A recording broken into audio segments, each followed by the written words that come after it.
Welcome to my Bible reading journey. I am Mountain Smith, reading Genesis 15 today, and as always, I just give my honest thoughts and kind of reactions, and I just pause a lot and try to think about what it is, and if you want to join me, welcome. Previously, there was just a big war that happened in Genesis 14. Abram, he somehow or another has like the 300 military trained men. It's actually 318, and they've got some military tactics. I thought he was a herdsman, but he went out and attacked a king and got his nephew Lot back. So maybe that says a lot about how somebody reacts when one of their family is taken, and what they will do to go get somebody back. But they did get him back, and then he gave all the stuff back to the other kings of Sodom and Melchizedek. I'm not sure how to say that, so I'm going to mess up a lot of stuff as always. But let's get into it here. Genesis 15, the Lord's covenant promise to Abram. This should be pretty good. I kind of forgot what this was. I actually had read, I've never read past the book of Genesis, but I wanted to reread Genesis like 1 through 25-ish here because I had just picked up the Bible and just started reading and hadn't really thought about what I was reading. So, okay, sorry, let's get into it. Genesis 15, the Lord's covenant promise to Abram. Sometime later, no idea when that is, the Lord spoke to Abram in a vision and said to him, "Do not be afraid, Abram, for I will protect you, and your reward will be great." That's pretty nice. I wish we all had visions like that sometimes, right? But Abram replied, "O sovereign Lord, what good are your blessings when I don't even have a son?"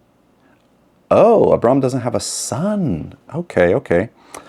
"Since you've given me no children, Eliezer of Damascus, a servant in my household, will inherit all my wealth. You have given me no descendants of my own, so one of my servants will be my heir." That's right. So Abram, he is married to Sarai, but we have not talked about that at all. That he has no sons. Yeah, I forgot. We just went into military, so he was out fighting the kings, and Abram and Lot separated, but we haven't even talked about Sarai, his wife, who, they had to leave Egypt because he was like, "Hey, Sarai, you're my sister. Don't tell anybody." Why? I have no idea why. Okay. So, I'm going to read that part again. But Abram replied, "O sovereign Lord, what good are your blessings when I don't even have a son?" It's kind of a good question, because why are you going to bless me if I have no one to leave it to at all? Like, you have no heirs, you have no one to pass on everything that you're doing. So that's a good question, because what does it all matter if it's not being passed on to somebody you truly care about? That's your own blood, your children. "Since you've given me no children, Eliezer of Damascus, a servant in my household, will inherit all my wealth. You have given me no descendants of my own, so one of my servants will be my heir." Then the Lord said to him, "No, your servant will not be your heir, for you will have a son of your own, who will be your heir." Then the Lord took Abram outside and said to him, "Look up into the sky and count the stars if you can. That's how many descendants you will have." Well, that would make anybody happy. Then the Lord told him, "I am the Lord." Oh, wait. "And Abram believed the Lord, and the Lord counted him as righteous because of his faith. Then the Lord told him, "I am the Lord who brought you out of Ur of the Chaldeans to give you this land as your possession." But Abram replied, "O sovereign Lord, how can I be sure that I will actually possess it?"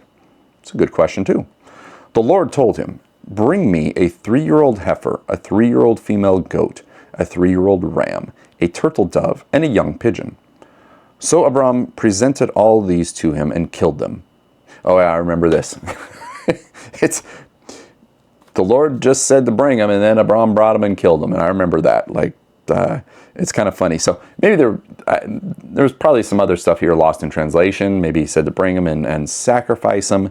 But the fact that it just says it. So Abram presented all these to him and killed them.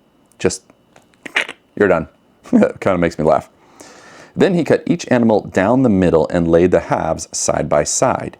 He did not, however, cut the birds in half. Some vultures swooped down to eat the carcasses, but Abram chased them away. So here's a good question. What is the purpose cutting each animal down the middle and laid the halves side by side, but he didn't cut the birds in half. Why? Why are birds so special as to not kill them? Oh, my eye itches. I hate that. As the sun was going down, Abram fell into a deep sleep, and a terrifying darkness came down over him. Then the Lord said to Abram, "You can be sure that your descendants will be strangers in a foreign land, where they will be oppressed as slaves for 400 years. But I will punish the nation that enslaves them, and in the end they will come away with a great wealth. As for you, you will die in peace and be buried at a ripe old age. After 4 generations, your descendants will return here to this land, for the sins of the Amorites do not yet warrant their destruction." That's a big one right there. I don't know if I actually caught that, but that's a big one. After 4 generations, your descendants will return here to this land, for the sins of the Amorites do not yet warrant their destruction. So if I'm reading this right, he's saying that currently the sins of the Amorites, he's foretelling that the Amorites are going to create a lot of sin, but it doesn't warrant their destruction yet. That's what I'm understanding here.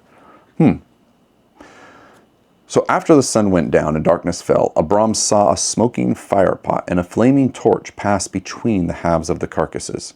So the Lord made a covenant with Abram that day and said, "I have given this land to your descendants all the way from the border of Egypt to the great Euphrates River, the land now occupied by the Kenites, these are a bunch of names, Kadmonites, Hittites, Perizzites, Rephaites, Amorites, Canaanites, Gerishites, and Jebusites." Interesting. I'm going to read that part real quick here, though. After the sun went down and darkness fell, Abram saw a smoking fire pot and a flaming torch pass between the halves of the carcasses.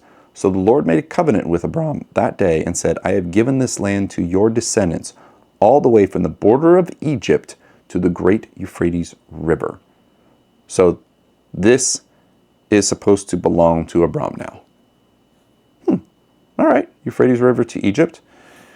The Amorites, this is kind of foretelling about things, and it's probably kind of good to keep it in mind.